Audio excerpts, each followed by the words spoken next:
क्या फिर दिखेगा योगी का दम, या जनता बनेगी अखिलेश की हमदम? क्या बहन जी भरेंगी 2022 में हुंकार, या काम आएगी प्रियंका की ललकार? चुनावी दंगल की हर खबर होगी अब खबरची न्यूज पर, क्योंकि हर खबर इधर।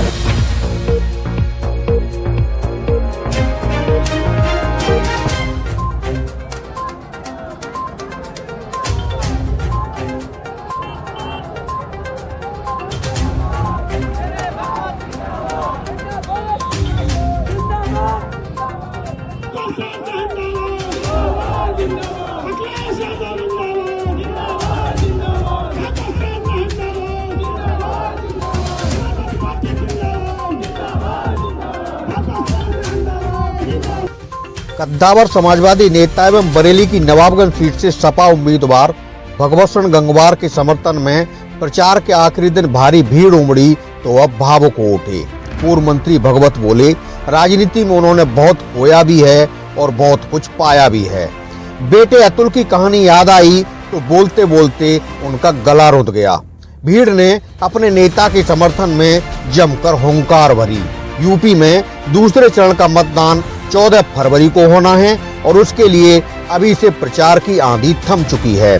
नमस्कार, आप देख रहे हैं खबरची न्यूज और प्रचार के अंतिम दिन समाजवादियों के जोश से जुड़ी खास खबर के साथ हाजिर हूँ मैं अनुरोध भारद्वाज। प्रचार का अंतिम दिन था तो उम्मीदवारों ने जनसंपर्क, रोड शो और चुनावी सभाओं के जरिए अपने अपने क्षेत्र में रंग जमाने के लिए कोई कसर नहीं छोड़ी।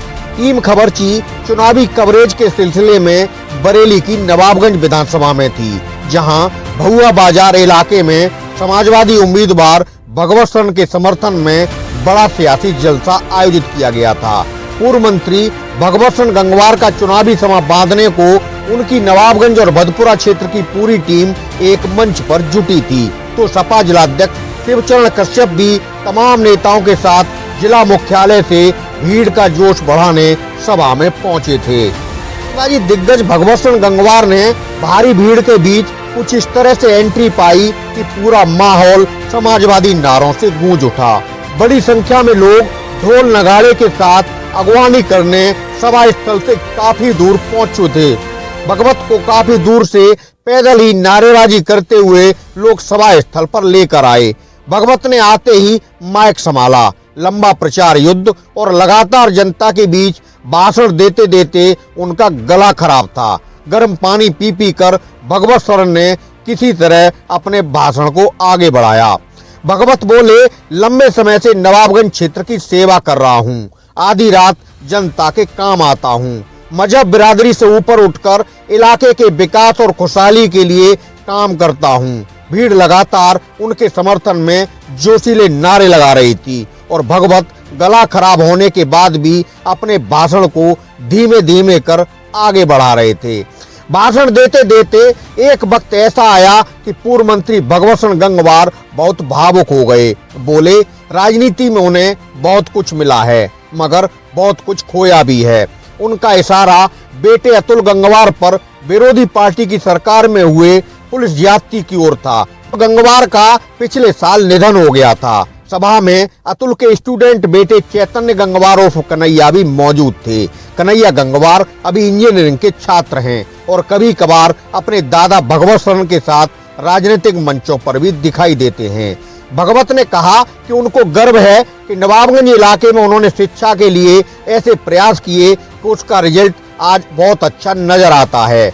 नवाबगंज के कितने ही नौजवान पुलिस और प्रशासनिक सेवा के साथ जुडिशरी में भी अच्छे पदों पर हैं। यूपी का ऐसा इलाका नवाबगंज बनकर उभरा है जहां डॉक्टरों की भारी तादाद है। भगवत ने कहा कि लोगों का प्यार देखकर उन्हें लग रहा है कि वह फिर विधायक के तौर पर क्षेत्र की सेवा करेंगे।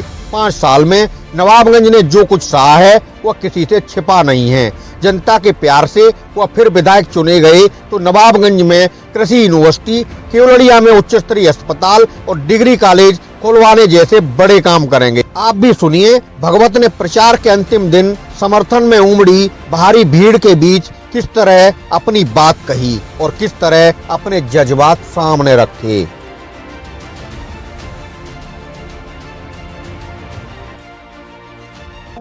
हजारों ऐसे काम कराए जो बेटे बेटियों से संबंधित है, जो किसानों से संबंधित है, जो दलितों से संबंधित है, जो और जरूरतमंदों से संबंधित है। सबके विकास पर उनकी नजर रहती थी। और आज भी जो उन्होंने घोषणा पत्र अपना जारी किया है, वो सारे हमारे नेताओं ने उस घोषणा पत्र को बता दिया होगा। मैं दो एक बात बताना चाहता हूँ।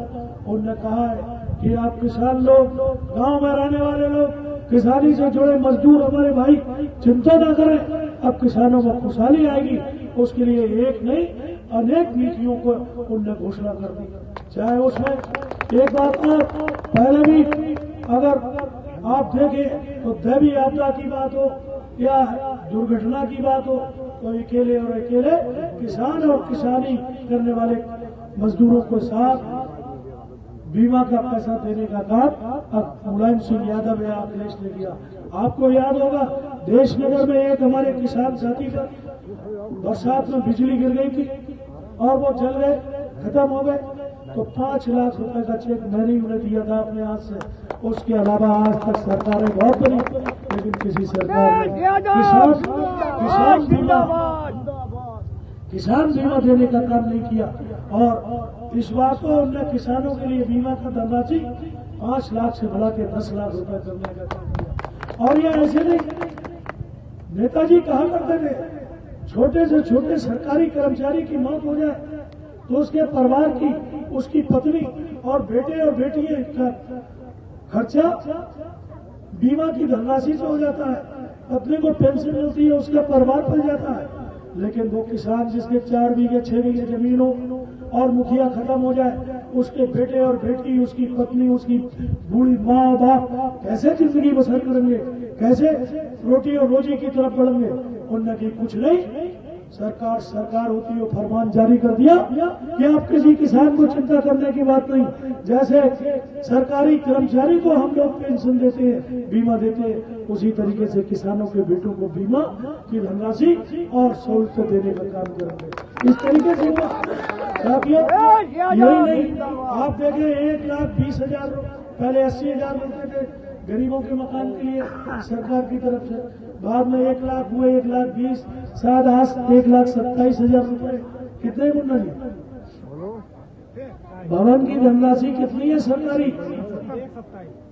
1,27,000। एक कमरा भी तो नहीं मिलेगा। हमने लोहिया आवास बनवाए थे, समय हो गया, बहुत बार आप लोगों ने जिताने का काम किया, मान सम्मान दिया, इतना प्यार मोहब्बत दिया। कभी आज तक चुनाव में पैसे नहीं थे, आप लोग ही हमेशा पैसे की व्यवस्था करते रहे। और ये चुनाव तो हमारे नेताओं ने, हमारे साथियों ने पूरा का पूरा चुनाव अपने पास से लड़ाने का काम कर दिया। पूरा चुनाव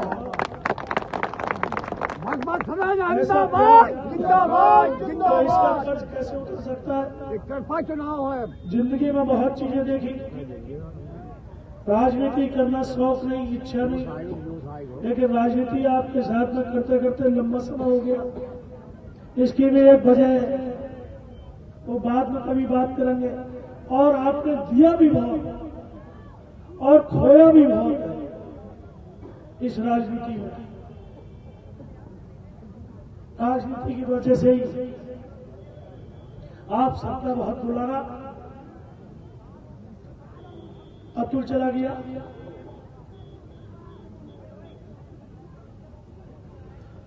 तो मिला भी बहुत और खोया भी बहुत। लेकिन आपकी जो मोहब्बत है, ये शायद पूरी जिंदगी भगवत और भगवत के साथ ही नहीं भूल सकते। जहां तक राजनीतिक बात है, देना पानी देना जगह रूल गया है। आज दिन भर से ट्रीटमेंट कर रहा था कि बहुआ के साथी लोग, बुजुर्ग लोग, उनके साथ में थोड़ी देर बोलना है और गला सही हो जाए, लेकिन सही नहीं हुआ जी। गर्म और ज्यादा खुशक करता है। साथियों, जहां तक राजनीतिक चर्चा है, हम बहुत ज्यादा नहीं बोलेंगे क्योंकि गला बहुत बढ़िया नहीं है। लेकिन हम ये कहना चाहेंगे कि 1914 के 2014 का जो चुनाव हुआ लोकसभा का, पूरे हिंदुस्तान के हिंदुओं ने, नौजवानों, नौजवानों की तो ये स्थिति थी कि बहुत ही कुर्बान थे भारतीय जनता पार्टी पे, और जो बातें कही जाए 2 करोड़ नौकरी की बात की हो, 15 लाख रुपए खाते में भेजने की बात की हो, किसानों की इनकम 2018 में दूनी और 2022 में चौगुनी करने की बात हो, महंगाई खत्म, लोगों को साथ में बोले सरकार हम देंगे ऐसी सरकार जो होगा सबका विकास। तो सबका विकास तो दूर रहा, लोगों का एका और वो दूर रहा, और साथ में लोगों में वैमनस्यता फैलाने का काम इस भारतीय जनता पार्टी ने किया। ये हिंदू और अंग्रेजों की तरह आपस में बंटवारा करके राज करना चाहते थे। इनने वही अपना नियम बनाया कि हिंदू मुसलमानों को लड़ाओ, हिंदू है 80%, 22%, 18% है केवल मुसलमान, हिंदू मुसलमानों को लड़ाते रहो और सत्ता करते रहो।